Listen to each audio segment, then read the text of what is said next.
خرچ بھی کرو، کھلاؤ بھی، لیکن اپنی آخرت بھی بناؤ۔ آخرت کیسے بنانا ہے کہ ہم سال میں بہت سارے بچوں کو جا کر گزارے، جیسے شب قدر میں جائیے ویسے رات میں جائیے الحمدللہ۔ تو ایک حدیث میں نے پڑھا کہ 2 راتیں سال میں ایسی آتی ہیں، 2 راتیں سال میں ایسی آتی ہیں کہ اس رات میں جو جاگے گا اللہ تعالیٰ اس دن اس کو جگائیں گے جب سب کے دل مردہ ہو جائیں گے۔ اللہ کے رسول کی حدیث ہے کہ 2 راتیں، ایک عید الفطر کی رات اور ایک عید الاضحیٰ کی رات، اور یہ اکثر یہ راتیں ہمارے خریدنے میں، گھومنے میں، بازار میں، مینا بازار میں اور بچوں کو لانے لے جانے میں ہو جاتا۔ میں کہتا ہوں ایک دن پہلے لا لو، ان کی ضروریات کو پوری کر لو اور یہ رات اپنی مسجد میں گزار لو۔ تو حدیث میں آتا کہ 2 راتیں ایسی ہے کہ اس دن جو جاگے گا اللہ تعالیٰ اس کے دل کو اس دن جگائیں گے جس دن سب کے دل مردہ ہو جائیں گے، اور وہ دن ہے قیامت کا، یعنی قیامت کے دن اس کا دل زندہ رہے گا، اللہ کے رسول کی حدیث۔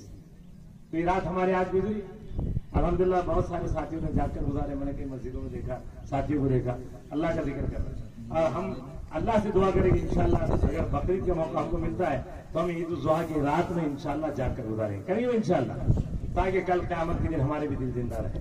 یہ میں نہیں کہہ رہا ہوں، حدیث ہے۔ تو بات یہ چل رہی تھی کہ اللہ کے رسول نے فرمایا تمہارے لیے 2 عیدیں، ایک عید الفطر کی رات، ایک عید الفطر کا دن، اور دوسرے عید الاضحیٰ کا دن۔ اب یہ دونوں بھی کائے کے لیے؟ صرف اور صرف مسلمانوں کی مغفرت کے لیے۔ اللہ کہتا ہے کہ تم اس دن عید مناؤ اور میں تمہاری مغفرت کروں۔ اور عید کائے کی منانا ہے معلوم ہے؟ منانا یہ ہے، حدیث میں آتا ہے کہ جب بندہ 30 روزے رکھ لیتا ہے اور 30 روزے رکھنے کے بعد جب چاند نظر آ جاتا ہے تو رات میں اللہ تعالیٰ فرشتوں سے کہتے ہیں کہ فرشتوں بتاؤ ان مزدوروں کے لیے کیا کیا جائے جنہوں نے اپنے کام کو پورا کر لیا، مزدوری پوری کر لی۔ تو فرشتے کہتے ہیں کہ اللہ ان کو مزدوری دے دی جائے۔ تو اللہ کہتا ہے کہ ان سب روزے داروں سے کہہ دو کہ میں نے ان سب کی 2 چیزوں کی وجہ سے، ایک رمضان کی وجہ سے، روزے کی وجہ سے، اور ایک ان کی تراویح کی نماز کی وجہ سے، 2 چیزوں کی وجہ سے میں نے ان سب کی مغفرت کر دی۔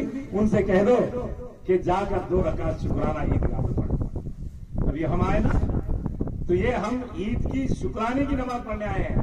اور ایک حدیث اور پڑھنے میں ملی، فرمایا کہ عید الفطر کی نماز کو جب جاتے ہیں لوگ تکبیر کہتے ہوئے جانا ہے، ایک راستے سے آنا ہے، ایک راستے سے جانا ہے، اور کچھ میٹھا کھا کے جانا ہے، بہترین کپڑے پہن کے جانا ہے، اور خوشبو لگا کر جانا ہے، سرما لگا کے جانا ہے، اور مسواک کر کے جانا ہے۔ یہ ساری چیزیں الحمدللہ ہم سب کر چکے، اللہ کا شکر۔ لیکن فرمایا کہ جب عید کی نماز مکمل ہو جاتی ہے تو ایک فرشتہ اعلان کرتا ہے، اے جانے والوں خوشخبری ہے تمہارے لیے کہ تمہارے لیے مغفرت کر دی گئی، اب تم یہاں سے ایسے لوٹ رہے ہو جیسے آج ہی تمہاری ماں کے پیٹ سے پیدا ہوئے۔ سبحان اللہ، اللہ کرے کہ ہم سب کی مغفرت ہو جائے۔ اور آمین تو بولو گے، زور سے تو بولو کم سے کم، ہے نا؟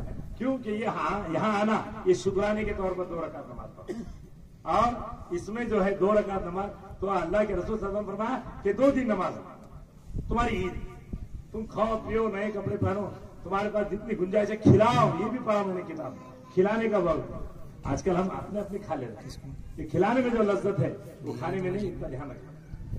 ہاں، اس میں 2 فائدے ہیں، کھلائے گا ثواب ملے گا اور حق ادا ہوگا۔ تو میرے محترم دوستو، میں یہ بتانا چاہ رہا کہ ہم جو ہے اللہ تعالیٰ کے رسول صلی اللہ علیہ وسلم نے ہم کو 2 عیدیں دی۔ اب بقرعید کی عید دی، بقرعید کی عید کیوں دی؟ کہ بقرعید میں قرآن نے کہا، ایک جگہ قرآن نے کہا کہ تم نیکی کو ہرگز نہیں پہنچ سکتے جب تک کہ تم اپنی پسندیدہ چیز اللہ کے راستے میں خرچ نہ کرو۔ تو یہ وہ جو چیز ہے وہ ہے قربانی۔ قربانی میں حکم یہ آج کل کیا ہے، یہ شارٹ کٹ کا دور چل رہا تو سارے لوگ شارٹ کٹ میں چلن دے رہے۔ نہیں تو پہلے زمانے میں ایک اگر بچہ ہوتا تھا گائے کو یا بیل بڑا ہو جاتا، اس کا گھر کا رہتا تو اس کو کیا کرتے تھے، پالتے تھے، پوستے تھے، بڑا کرتے تھے، پہچان کراتے تھے اور وہ ذبح کرتے تھے۔ لیکن آج معاملہ ٹیمپر، ارے بکرا جو میں کہتا ہوں کہ ضروری نہیں بڑی جانے والی بکرا، اللہ کے رسول صلی اللہ علیہ وسلم بکری کی قربانی کیا کرتے ہیں، تو سنت پر عمل کرو، تھوڑا خرچہ زیادہ کرو، ڈرنے کی کوئی بات نہیں، اس کو پالو، اس کو کھلاؤ پلاؤ۔ اب ہمارا معاملہ جو ہے سب شارٹ کٹ کا چل رہا ہے، بس اللہ کہہ رہے کہ شارٹ کٹ میں ہم کو جنت مل جائے، آمین بولو. ہاں کیونکہ جنت بھی اللہ تعالیٰ کبھی کبھی شارٹ کٹ میں بھی دے دیں گے آپ، کیونکہ اللہ نے وقت دیا نا. تو بات یہ چل رہی کہ ہم کو ہم رمضان کے روزے پورے کر کے آئے، تو اس میں آگے ایک سال کے لیے ہم کو کیا کرنا ہے. فرمایا کہ جب جنت شوال آج شروع ہو گئی، ایک شوال ہے، ایک شوال سے لے کر 29 شعبان تک جنت کو سجایا جاتا ہے. خوش قسمت ہے وہ لوگ جن کو اللہ تعالیٰ نے رمضان میں بلایا. سبحان اللہ. کئی لوگ ایسے ہیں جو روزہ رکھ کر چلے گئے، کئی ساتھی ایسے ہیں جو رمضان کے مہینے میں گئے. تو رمضان کا اس لیے لفظ ہے کہ رمضان میں جہنم کے دروازے کو تالا لگا دیا جاتا ہے اور جنت کے پورے دروازے کھول دیے جاتے ہیں. اللہ کرے کہ ہم سب کو رمضان کی موت نصیب ہو.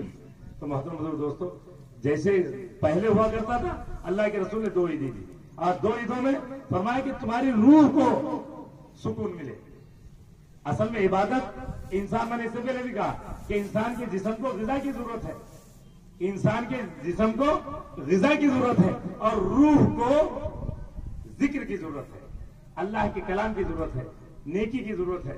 تو ہم اپنی روح کو ہمیشہ تڑپاتے رہتے ہیں اور جسم کو خوش کرتے رہتے ہیں. اور جسم اتنا بیمان ہے کہ زیادہ کم کھا لیے نا تو اندر سے بیماریاں پھٹاتا ہو.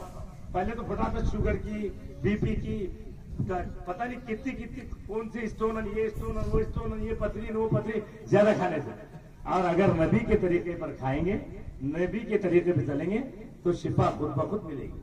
فرمایا اللہ کے رسول صلی اللہ علیہ وسلم نے کہ کھانے کے 3 حصے کرو. کتنی بار سنے ہم نے، اندر اچھا کھانا آیا ایسا جماتے کہ پتہ ہی نہیں رہتا کدھر گئی حدیث. یہ بات ہنسنے کی نہیں ہے. ہمارے اوپر میں نے دیکھا، بزرگوں کی خدمت میں رہا، بزرگ حضرات جو ہے بڑے بڑے اولیاء کے نام، بڑے بڑے بزرگان جی دسترخوان پہ بیٹھتے تھے، جتنا کھانا لگایا تھوڑا سا اٹھتا تھا جیسے کہ ویسے کھانا پڑا. اس کی وجہ کیا ہے؟ 2 وجہ. ایک تو برکت ملتی تھی، دوسرے وہ کم کھاتے تھے. اب اللہ تعالیٰ نے ہم کو رمضان کا موقع دیا تو ہماری یہ نیت ہو کہ ہم جائیں تو مغفرت ہی لے کر جائیں. ہم جب بیٹھ رہے ہیں تو اس ارادے سے بیٹھنا ہے کہ اللہ کے رسول کی حدیث کا مفہوم ہے کہ جب عید پڑھ کر جائیں تو فرشتہ اعلان کرتا ہے جاؤ تم ایسے جاؤ جیسے تمہاری ماں کے پیٹ سے حاجی کر دیں گے. سبحان اللہ.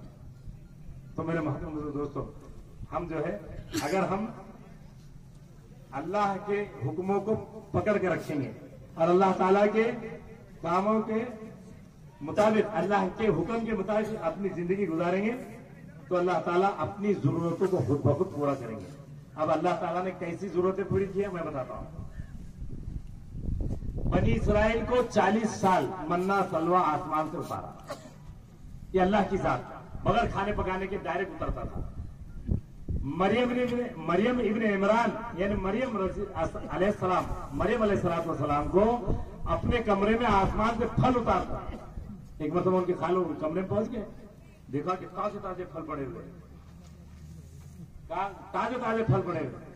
تو تعجب سے پوچھا بیٹی یہ پھل کہاں سے لائے؟ بھائی تمام حضرات سے بار بار گزارش کی جا رہی ہے پیچھے رہنے کی بجائے آگے آنا سیکھو. پیچھے رہنے کی بجائے آگے آنا سیکھو. اللہ آگے آنا ثواب. اب ادھر کی پوری سبیں خالی پڑی ہوئی ہے، لوگ پیچھے بیٹھے ہوئے. یہ ہمارے لیے خوش قسمتی کی بات نہیں، بے برکتی کی بات ہے. اٹھو نا پیچھے کے ساتھی اٹھ کر ادھر آ جاؤ. یہ بیچارے منتظر حضرات بار بار بول رہے ہیں کہ ادھر کی پوری جگہ خالی پڑی ہے. بات یہ چل رہی ہے کہ ہم جب اللہ کی بات کو سنیں گے، اللہ کی بات کو مانیں گے، اللہ ہماری باتوں کو مانے گا. کیسے؟ جیسے مریم ابن عمران کو اپنے کمرے میں تازہ تازہ پھل کھلایا. ایک مرتبہ ان کی خالو کمرے میں داخل ہو گئے، کہا بیٹی یہ کہاں سے آ گیا؟ کہا من اللہ، اللہ کی طرف سے. پھر کیا ہوا؟ انہوں نے دیکھا اللہ کی طرف سے آتا ہے. انہوں نے پورے خالی کروایا، پھر اس کو اندر بٹھایا، ان کو پہلا رکھا. دیکھا کہ پھر صبح میں جیسے کہ ویسے جب شام میں جاتے تھے لے کر گھر پہ ان کے تو کھانا ویسے ملے. اور بنی اسرائیل کو پیاس لگی. اب پیاس لگی تو نبی کے پاس آتے تھے. کچھ بھی معاملہ ہوا تو کہاں آنا پڑتا؟ ہاں نبی کے پاس آئے. حکم ہوا کہ پتھر تو مارو آسان. اس سے 12 چشمے جاری ہوئے اور 12 خاندان تھے. ہر خاندان نے اپنے اپنے نل سنبھال لیے. جیسے آج کل نل آتے نا، پتہ نہیں کتنے دن کے بعد آتے، تو ہر بھائی عورت بولتی ہوئی میرا نل ہے، میرا نل ہو. تو ویسے بنی اسرائیل نے اپنے اپنے نل 12 سنبھال لیے. یہ اللہ کی طرف سے ہوا. موسیٰ علیہ السلام کو ان کی ماں نے صندوق میں بڑھا.